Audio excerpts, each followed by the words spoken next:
Esqueça o herói. Apague o mito.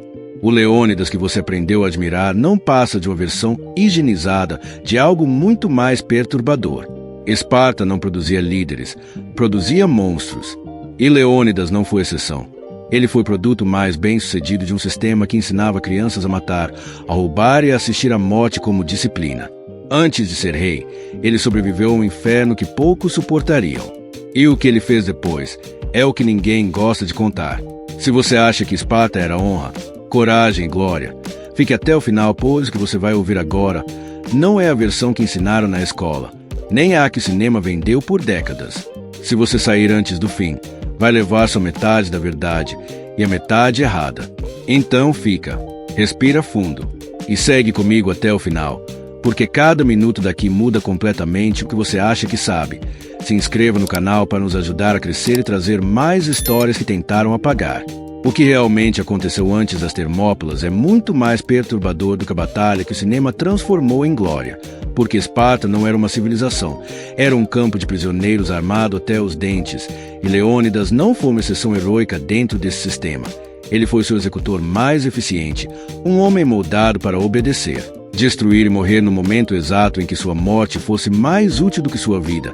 E antes de falarmos de Termópilas, precisamos arrancar a mentira pela raiz.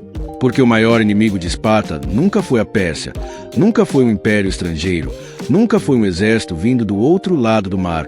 O maior inimigo de Esparta sempre foi o próprio povo que ela mantinha acorrentado, uma população inteira reduzida à escravidão, vivendo sob terror permanente, na proporção absurda de 7 lotas para cada cidadão espartano. 7 seres humanos escravizados para cada homem livre, um número que não é detalhe histórico nem curiosidade acadêmica, mas o centro absoluto de todo o sistema espartano, porque sem essa massa explorada, aterrorizada e descartável, Esparta simplesmente não existiria. E todos os anos, sem exceção, no outono, Esparta declarava guerra oficialmente à sua própria população escravizada. Não era uma metáfora, não era linguagem simbólica, era uma declaração legal, registrada e aceita, que autorizava qualquer cidadão espartano a matar qualquer ilota sem julgamento, sem punição e sem consequência alguma. E eles chamavam isso de ordem, de estabilidade, de necessidade política, enquanto nós hoje só temos uma palavra honesta para definir esse mecanismo: terrorismo de Estado. E Leônidas, o herói das estátuas e dos discursos, supervisionava esse sistema, cresceu dentro dele, prosperou dentro dele e o fez funcionar com eficiência quase cirúrgica, porque a críptia, apresentada muitas vezes como um simples rito de passagem, nunca foi inocente, nunca foi simbólica.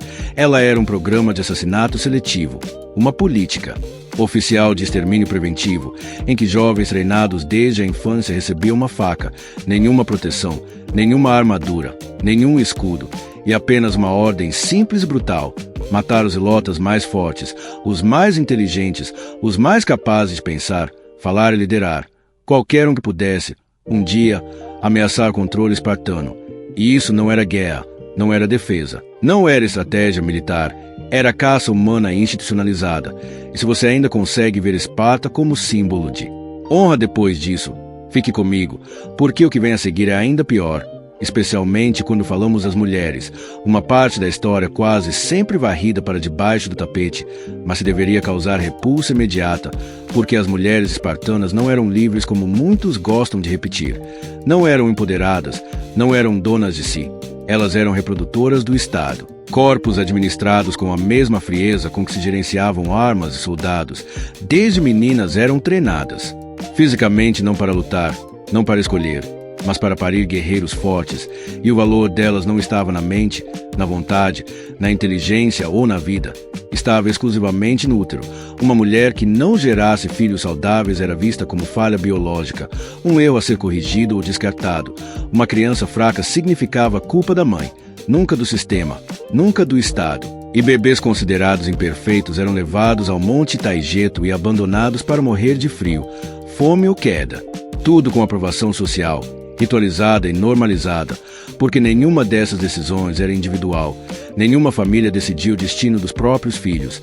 Tudo pertencia ao Estado, inclusive o nascimento e a morte. E os casamentos não existiam por amor, mas por cálculo, por conveniência genética, por estratégia política. E mulheres podiam ser forçadas a engravidar de outros homens se o Estado julgasse necessário melhorar a linhagem, fortalecer a raça, otimizar o resultado militar. E quando alguém cita Gorgo, esposa e sobrinha de Leônidas, como exemplo de mulher forte, a verdade é muito menos inspiradora. Ela era forte porque foi moldada pelo mesmo sistema brutal, endurecida pela mesma lógica desumana, uma exceção que só confirma a regra de que mulheres só tinham voz se servissem diretamente à máquina de guerra, porque empatia, maternidade, afeto e compaixão eram tratados como fraqueza, e Esparta não destruía apenas corpos, destruía qualquer traço de humanidade em homens, mulheres e crianças. E é nesse ambiente que precisamos voltar a Leônidas, que não nasceu para ser rei, que era o terceiro filho, o reserva do reserva, alguém que teoricamente nunca deveria governar, e justamente por isso se tornou ainda mais perigoso, porque foi arrancado da mãe aos 7 anos de idade e jogado em um sistema que hoje qualquer psicólogo chamaria de tortura infantil sistemática, dormindo no frio, passando fome de forma deliberada, sendo espancado não por eu, mas para aprender a não reagir, a não chorar, a não demonstrar dor, aprendendo a roubar para sobreviver e sendo punido não por roubar, mas por ser apanhado. E a famosa história da raposa roendo o estômago de um menino até a morte não é metáfora, não é exagero literário, é exatamente o tipo de coisa que Esparta chamava de educação. E aos 12 anos vinham os chamados mentores, adultos designados para formar os meninos, relações que as fontes antigas descrevem de forma perturbadora, porque Esparta normalizou abusos físicos e psicológicos sob o pretexto de disciplina e formação moral, e aos 18 anos vinha a críptia, a faca, a ordem de matar, e Leônidas destacou-se, não por bravura romântica, não por heroísmo, mas por eficiência emocionalmente fria, por sua capacidade de desligar qualquer empatia do ato de matar, e quando retornou com um número de mortes acima da média. Esparta soube que havia criado algo perfeito, uma ferramenta afiada. Então chegamos ao ano de 490 a.C., a rebelião dos Ilotas, esmagada com brutalidade extrema, da qual Leônidas participou ativamente. Milhares morreram, nenhum nome foi registrado, nenhuma história foi preservada, e pouco depois seu meio-irmão Cleomenes morre em circunstâncias convenientes demais para não levantar suspeitas, e Leônidas assume o trono. Seu primeiro ato não foi reforma, não foi equilíbrio, não foi contenção, foi intensificar ainda mais a agogê, mais dureza, mais violência, mais mortes, até chegarmos às Termópilas. O mito máximo, os 300 espartanos, uma história que começa com uma mentira por omissão, porque cada espartano levou consigo 7 lotas, 2.100 seres humanos escravizados marchando para a morte, carregando escudos, comida, armas sobressalentes, absorvendo flechas com o próprio corpo, servindo como carne descartável, sem que nenhum deles tivesse o nome registrado, nenhum monumento erguido, nenhuma honra concedida. E aqui está o ponto que destrói o mito de vez. Leônidas sabia do caminho secreto pela montanha, sabia da traição, sabia que seria cercado, e não escolheu lutar até o fim porque não havia alternativa. Escolheu porque a morte servia melhor à narrativa, porque quando dispensou os aliados gregos não foi misericórdia, foi controle de informação. Porque homens mortos não contam histórias, e quando o fim chegou os ilotas não morreram primeiro pelas mãos persas, morreram pelas mãos dos próprios espartanos, porque testemunhas não eram permitidas, porque isso não foi uma última resistência heroica, foi um suicídio coletivo coreografado, desenhado para virar lenda, e funcionou.